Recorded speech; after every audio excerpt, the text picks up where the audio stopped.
Turning to weather now, let's check in with Chief Meteorologist Dan Cianca. Dan? Hey there, Alicia. Keeping an eye on everything around the area right now. Live look from Domenico's on the Wharf. Seems like a pretty nice day. Crazy to think that we have these alerts to talk about through the overnight hours, and the conditions are going to get dangerous for some areas. I want to break right into it and talk about who needs to worry tonight, who doesn't, and what we could see in our area. And we'll start with giving you an overall view of what's going on. There's a pretty widespread cold front really being drawn from an area of low pressure moving across the Rockies. Those fires in Colorado that Alicia mentioned a little while ago, snow dumping on those fires right now heavily. Some good news for folks in Colorado. We would take that here. Unfortunately, that's not in the cards for us. We're going to continue to see dry air follow this cold front, and it will dry out as the night goes on into the day tomorrow. We'll keep getting drier and drier. All of the strongest winds for us will be early in the morning. Temperature-wise, right now we're in the 60s. Not a bad day. You know, once the sun came out today, it looked pretty nice out there. The air still somewhat moist. We've had the marine layer in place for the last couple of days. We're seeing high relative humidity values, 60 to 70%. But these values will begin to fall as the offshore winds arrive in our area late tonight. At the moment, wind speeds fairly light, mostly just the sea breeze coming onshore, 10 to 15 miles per hour at the most. But again, those winds will pick up. So let's talk about the timing of it. And I'm going to focus my attention across Santa Cruz and Santa Clara counties as far as FUTURECAST winds are concerned. If you live south of there, just realize that in the hills tonight, up in the mountains of Monterey and San Benito counties, you will also see some wind. It will not be as strong, but fire danger will be elevated for you too. Like I said, I'm going to focus though to the north.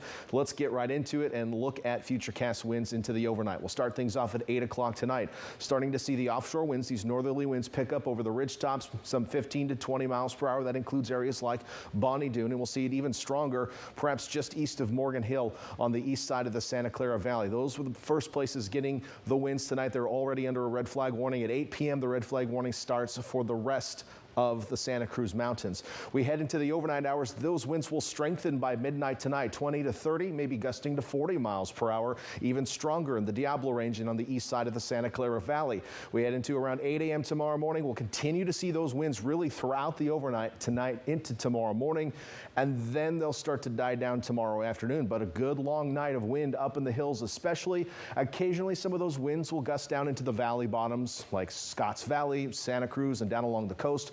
But the strongest winds will be over the ridges tonight. That's where the highest danger of fire is. However, with that said, if a fire does start, that doesn't mean it couldn't run quickly down into a valley bottom. So if you live in Santa Cruz and Santa Clara counties, you're going to be paying attention to the weather tonight. You're going to be paying attention to anything going on around you. If you see smoke, be ready for those evacuation orders. Make sure that you're ready to leave your home and get to a safe spot if you can. Winds will pick back up over the hills again tomorrow night. They won't be quite as strong, however. The other thing with this is it's going to bring a drier, clear air mass in, so throughout the day tomorrow, not expecting any clouds at all across the Monterey Bay area. One thing you could see, and I hope we don't see, is some smoke. So if you are sensitive to the smoke, be prepared to stay indoors tomorrow.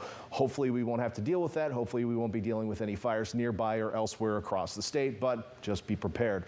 Temperature-wise, we're going to warm up tomorrow, even though a cold front is coming through tonight, because we won't be in our cool marine layer. We'll be in a warmer, dry air mass. So highs in the 70s across the Santa Cruz Mountains, down to 74 in Santa Cruz, and it will be very dry tomorrow. Your skin may feel dry. 74 in Salinas, Hollister in the 70s. Most locations in the 70s tomorrow. We're not going to see too much different than that. Maybe a few upper 60s like in Pacific Grove, but Carmel at 74 tomorrow, Monterey at 71, and down south, mostly in the 70s, as warm as maybe 78 in Soledad and Greenfield. So a warm, dry day tomorrow, windy overnight tonight, and over the next 7 days, temperatures continue to go up on the coast. Tuesday and Wednesday, still an offshore flow. Can't rule out a little coastal fog, maybe Tuesday night and Wednesday, but other than that, a lot of sunshine. Temperatures will cool off a little bit with onshore flow returning Thursday and Friday. And right now, Halloween weekend looking pretty nice. Inland areas also a little cool tomorrow, but breezy for the next couple of days. Temperatures warm up. They'll be above normal through the end of the week. And right now, the weekend looking pretty nice.